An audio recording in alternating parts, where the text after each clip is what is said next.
Welcome to YogiViews, where my guest is yoga itself, through interviewing those who practice it, teach it, sell it, or simply love it.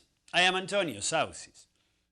This is the second part of a two-part show where I'm interviewing Ashwini Surpur and Binta Patel. Ashwini is a director of yoga therapy at Yoga Bharati Bay Area chapter. She is a passionate yoga practitioner and therapist who quit her software profession at Oracle to serve the society in spreading the holistic aspects of yoga. Ashwini has completed her diploma in yoga therapy recently from the Indian University and is pursuing her master in Sanskrit. Binta Patel is a senior yoga teacher at Yoga Bharati. Binta is an avid and enthusiastic yoga practitioner and teacher with over 15 years of experience in Hatha, Vinyasa, and Vasishta styles of yoga. My own son, who was 12, I gave some yoga practices for about a week. And then we had a break for 1 week because we had something going. And after a week, he said, "Can we do yoga?" I said, "Yeah, sure." "Why are you asking?" "Oh, because my body is stiff." I said, "Wow, that's good." And then he said, "Yoga is bad for health." I said, "Why?" "Because before I did yoga, I was never stiff. Now, 1 week of not doing yoga, I'm stiff." I said, "No, now you know you are stiff. That's the only difference." So that's how we are living. It's a profound awareness for a 12-year-old, but Yeah. and when it comes to the adults coming into this, it's really, really powerful. And I think yoga brings about that very powerful tool of awareness, of slowing down or knowing something has changed. And just going back to the stress conversation here, just as you were describing the different stress levels that start occurring at the physical level, the one thing that starts going on that we are so, I'm going to say, not accustomed to or not knowing is inflammation. And we don't even recognize what some of those symptoms of inflammation are, but because it's existing, and the story of the frog, that it's raising in the temperature, it doesn't know that it's there. And then we go to the doctor for a physical annual health checkup, and they say, "Oh, you've gained 15 pounds, and by the way, you're pre-diabetic, or now you have high blood pressure." They're in shock. They don't even know where to go and what to do. And so there becomes their journey of starting to take medicines, for instance, or maybe a trip down to a local yoga class, and they start getting into some of the awareness pieces of, wow, I think I know what this is about. And that's when some of the habits start changing for them as well. What they didn't know, what was happening in their environment, and their bodies evolving to a place of, I'm going to say, dis-ease as well, is they start recognizing, I think I need to go for a walk, or I need to stop eating the candies, so therefore I'll go pick up a piece of fruit. I think I need to go to sleep earlier as well. Well, in fact, as I was hearing the story of your son, it's interesting because a lot of people think that by creating awareness, you're actually creating the problems. A lot of people think that, just as your son. And your son is 12, but there's a lot of people who are much older than 12, and they still continue to believe in this. And sometimes that's why they don't take actions towards healing or towards understanding or towards awareness. Right.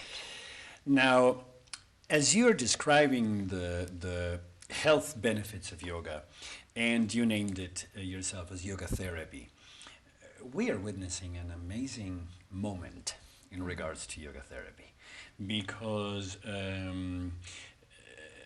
more and more teachers and masters are designing specific applications to address specific ailments, and more practitioners are using yoga to address their health and to gain some benefits. And there's a big discussion in this moment in the field because there's no valid definition of yoga therapy. That's correct. Do you have one? Okay, very good question. And yes, you are right. There is a lot of work happening in yoga therapy, and there has not been a clear definition of yoga therapy. That's because yoga is seen in the same way as a modern medicine is seen, in a reductionist way. Yes. That is, I have this back pain, so what exactly helps me? Many people come to me and ask me the same question all the time. They say, my left eye has a problem. Do you have a therapy for that? And then we initially used to explain the holistic approach of yoga therapy, and they would say, you know, she doesn't know what she's talking about. She needs to give me something exactly for my left eye, right? Then I started understanding their mindset, and we would say, okay, fine, we have something for your left eye.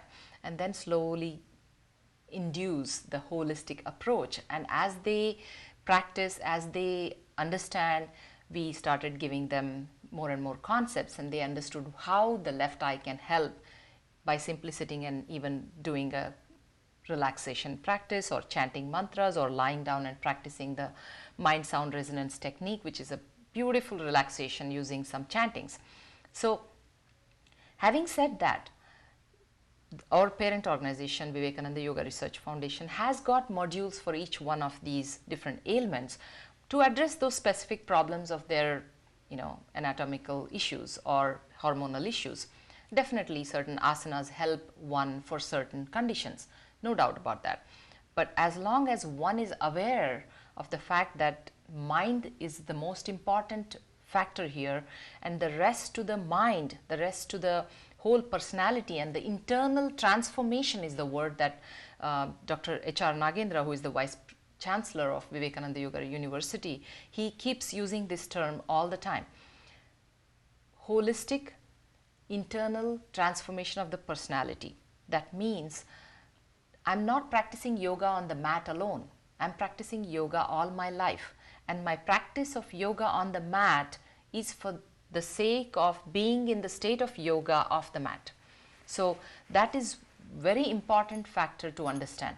And if you do that, then you are preventing the damage from happening in the first place. We know that the speed of at the mind level percolates into the body, causing my disease. How about if I relax throughout the day, no matter what I'm doing? This is my own personal experience too. I had insomnia for a very long time.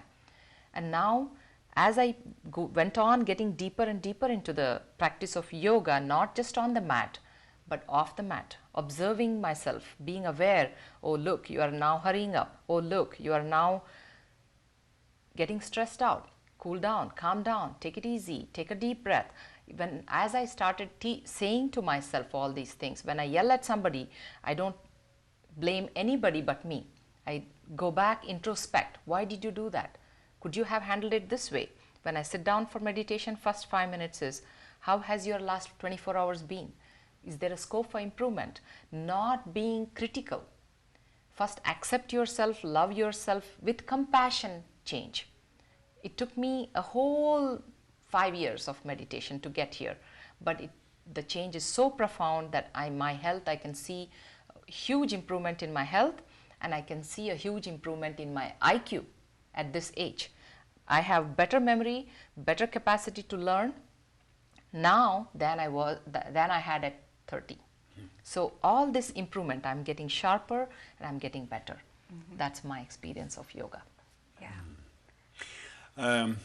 I remember that one of my guests some time ago, Dr. Ananda Balayogi Bhavanani, he said if we continue trying to fit yoga into the allopathic way, we're going to end up having yogopathy more than yoga therapy. Absolutely. So I think this is a term you will. Correct. Now, in order for people to accept the benefits of yoga, and very especially here in the Western world, and because of various reasons, research has become quite important, because research is offering the medical establishment the opportunity of validating the facts, really testing or proving that yoga is indeed effective for addressing health. You just mentioned the Vivekananda Yoga Research Association. How are you related to this arena? Right. So, Vivekananda Yoga Research Foundation has been our parent organization for the most part. We bring their yoga teachers training, we bring their yoga therapy courses into Yoga Bharati. So the concept also comes from there. The entire holistic yoga and the purpose of yoga and yoga research that they have been conducting all of that, we pretty much leverage that. The experts from Vyasa, in short, for Vivekananda Yoga Research Foundation, they also come to Bay Area at least once or twice a year, and we conduct practices, we conduct workshops, we conduct lectures by the faculty at Vyasa. So that's how we are related, though there is no command structure as such, or any kind of even financial connection as such. We pay them for the courses that we bring from them. So we have memorandum of understanding, and this is how we have been doing. Mostly because we have the same theme and same goals. That's the idea. And coming to research in America that you are talking about versus research there, the research that modern medicine has been conducting so far is again easier. It's much easier to do a research on a particular drug and isolate it from the rest of the ingredients and say this particular drug does these things to the rats in the cages, right? It's much easier to prove that way. But how are you going to prove something that is happening to your mind, something that's happening deep within? Because yoga is an experiential science. Even with all this, Guruji, Dr. H.R. Nagendra, has conducted enormous amount of research projects and has produced quite a few papers. They're all partly it has been easier to do research there because they have a 150 bed wellness clinic where people show up with various diseases, and it's a residential setup. People stay there every day. They go through these yoga therapy sessions for 10 hours in a day. And those 10 hours are not necessarily asanas. They'll be doing bhajans, kirtans, chantings, pranayama, relaxation, various practices, counseling, yogic counseling, all of it. And they take these parameters, various health parameters, whether it's blood pressure, breath rate, the Brahmari, they make them chant humming sound and check how long a person can chant, lung capacity test basically, using the chanting of humming. All these various parameters are checked, plus their own parameters. If the person is diabetic, then sugar. All of these are checked the day they enroll into this program till every single day till they leave. So that itself forms data already. Yeah. So and all it takes is to compile this data, and you have the data there. So that's how they have been. They have the base right there. In fact, they have very good yoga group. They always have access to yoga group. It's the control group that they have a problem with. So, yes. So they have produced quite a few research papers that are PubMed indexed, peer reviewed, published in many scientific journals. But the modality is slightly different. The whole holistic therapy is given to them. So the effect of the holistic therapy is what is examined, not necessarily just doing a certain asana. And how I've seen some of the research papers in the West, not to condemn, they're all wonderful and they have their own place. But the research of again reductionist approach to it, saying this particular asana and its physiological effect, when someone raises their, goes on a shoulder stand, how the blood flows, reverse blood flow, all these things are wonderful, no question. But doing a research on a holistic therapy is hard, but they have done it, and that is the part we really like about the Vyasa research. Well, because that involves a methodological problem, because here and in the Western world, precisely you want to isolate. That's correct. As much as you can to just study the incidence of one parameter. And what you're saying is that, in fact, we want to bring all of them because that's what yoga is about. Yeah. Now, you both were mentioning awareness, consciousness, awareness. And mainly you were bringing up an ancient technique, Atma Vichara, self-inquiry. Who am I? Why? How do I feel? When did it change? What was I thinking? Can that be researched?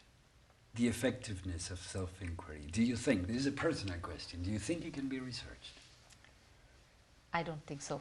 And if it can, in fact, it's both yes and no, because you can say that it cannot be researched in a way that the modern science wants to research, but has it already been researched?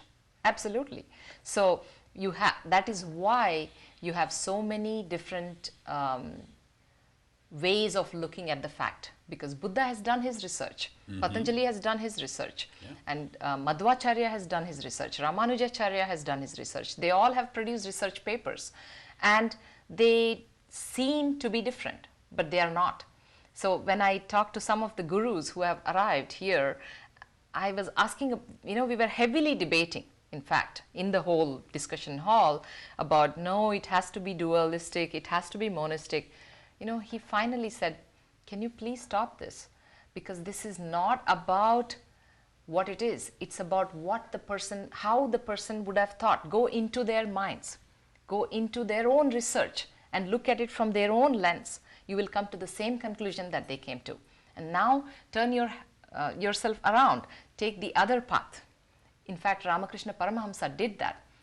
He wore the Christian dress and he practiced the whole, as if he's a Christian, and he saw God. Then he dressed up as a Muslim and he practiced namaz and he did the whole thing and he saw God.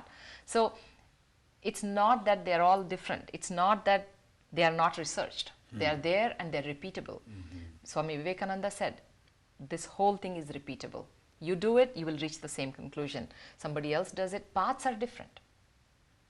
So this whole debate is about the path. It's not about the conclusion, because the conclusion has to be the same. So research is done. Brahma Sutra is the ultimate culmination of all these things. And when we read that, it just, mind jumps with joy. And I'm reading Tarka Shastra, which is logic, where they say everything is just atom. At the bottom-most level, they look at it as atoms, as categories, as substances, and the whole study, they say the study of all these things, the deepest study of one atom can make you a realized person.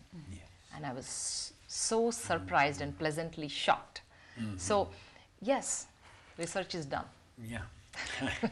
And now, either based on the formal academical research or on the experiential research, could you give us a few examples of some of the psychosomatic illnesses or conditions that are related to stress and how yoga addresses them, briefly? So just starting off with some of the very common, I'm going to call them now chronic illnesses that are now prevalent in both the Eastern societies and now also here in the Western side. We talk about heart disease, diabetes, hypertension, some of those kinds of things, and strokes. And when we start going back into what the causes are, and Ashwini spoke about that at the very base level of the mind losing its equilibrium. And so when the mind is disturbed, the stress is getting created. And that stress is getting created, we're either not able to address it, knowing how to react to it, and therefore the conditions start getting worse and worse, and our stress levels or our stress tolerance levels start rising. And so when we're in those situations, we're saying, how can we slow down? What can we be doing to change or reverse some of these conditions? And so if we know at the base level that we've created these conditions, we can also reverse them. So if we can come to some of that understanding, that's really a great place to start, because then we can start having some understanding of acceptance as well. And just starting at a very physical level, just in terms of where and how, it's about slowing down the mind. And some of the techniques in terms of resolving some of these are going to be just around the mind sound resonance techniques, relaxation. How can we really slow down the mind? And when we give a very simple example, we'll just talk about a child who's 3 or 4 years old, has just had a very busy day playing just all the way around, falls asleep just on the floor, can sleep for 10, 12 hours just with no disturbances. The parents are milling about doing nothing. The next day, the child's playing even more exhausted. He's sleeping a couple of more hours extra.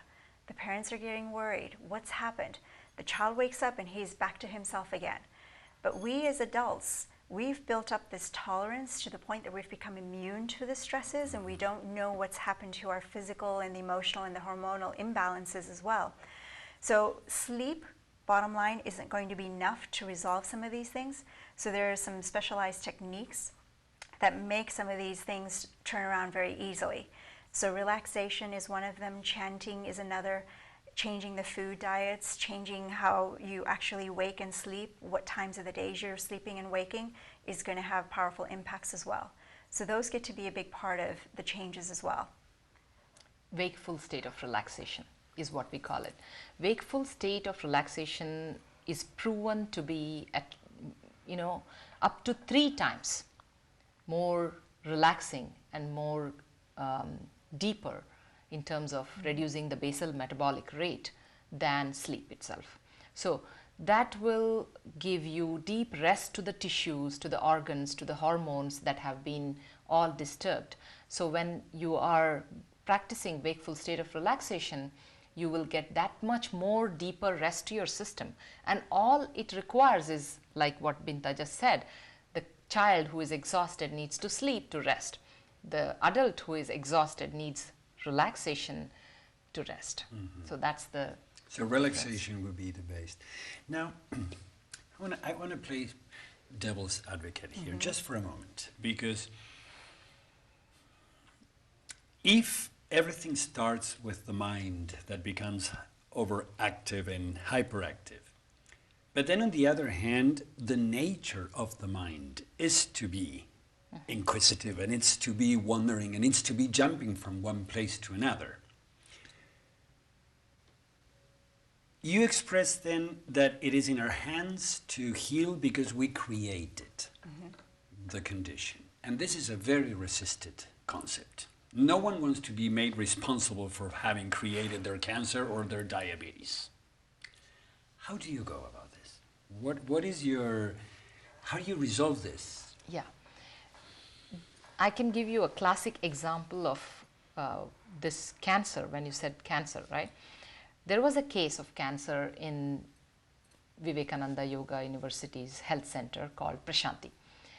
And this lady had come down with cancer, and so she enrolled herself in this therapy. And when counseling was given, for a month, all the treatment and the yogic counseling was given, she understood what mind is, okay? And she understood who we are. Am I the mind? That's the number one. Yes, you're right. Mind's nature is to wander. Mind's nature is to be what it is. But am I the mind? So all of this she understood in 1 month, and then she realized that she was responsible for her own cancer. How? She was a wonderful person. She was a type C personality, which means a very nice person, married to another wonderful family with a great name and fame. So both families, her parents' side, her husband's side, were wonderful families. And she wanted to keep up that good name. And she went on being charitable to all her family members. So some of her brother-in-law and all these folks were just lazy, would not do many things, and they would command her, order her, and she took it very calmly at the outset. But deep inside, she was very stressed out because she was, she didn't like being commanded, she didn't like being ordered, she didn't like doing all that she was doing, but she was doing happily with a smile on her face. And when she was counseled towards that freedom to do, to not to do, or to react, not to react, or to react in some other way. The message she got was, it's okay to be a good person inside and outside. It's okay to deny doing all that she didn't like to do and exercise her freedom and say, sorry, I cannot do this. And it's okay for people to say she's not that great of a lady anymore. But what is not okay is to put up a face and suffer inside. Suffering inside is as bad. Giving yourself, basically, that's the violence part. Violence is not something we do to outside people. When we hurt ourselves, we suffer, and that's the violence we are causing much worse. So when all this was given to her, she understood it, and she said, yes, I know now that I am responsible for my cancer. And she even said, I'm thankful for my cancer because I understood how deep this entire life is. So perhaps, if anything, we could say that rather than just creating an illness, there is a certain message in an illness. There is a certain information that the illness is bringing to our awareness so we can modify our lives. That's correct. Well, that's good. That's a different way of understanding it. How do you see the future of yoga therapy? How do you think? What do you think is going to happen? It's definitely a growing field in the sense of interest, but also I think there's a lot of naysayers in the Western world who are looking for the complementary sides of things. And part of it is because I think the audience is smart as well, and recognizing that, you know, it's more than the symptoms that I'm now addressing. There's a deeper and root cause that I need to be addressing around this. And I'll just share this. I heard this through a speaker, and he was sharing of how the East and West sort of come together very complementarily. It's where you go to the Eastern sciences, where if your doctor comes and tells you that the issues are hereditary, immune-related, or allergy-related, and if you're going to your Western doctor and you're not getting those resolved in a year's time or whatever it is, you need to go see your Eastern partners on the other side. And part of that is going to be the bridging that occurs, and through the research that's starting to come out more and more so, and I think because it's tailored more towards the Western audience, as we spoke about, that it's more around, you know, let's talk about that backache or the diabetes versus the full body kinds of concepts. I think that's how you're going to start getting more of the awareness growing. It's going to be where we're seeing a lot of the Western medical doctors, the nurses, becoming a part of the training courses on the Eastern side as well.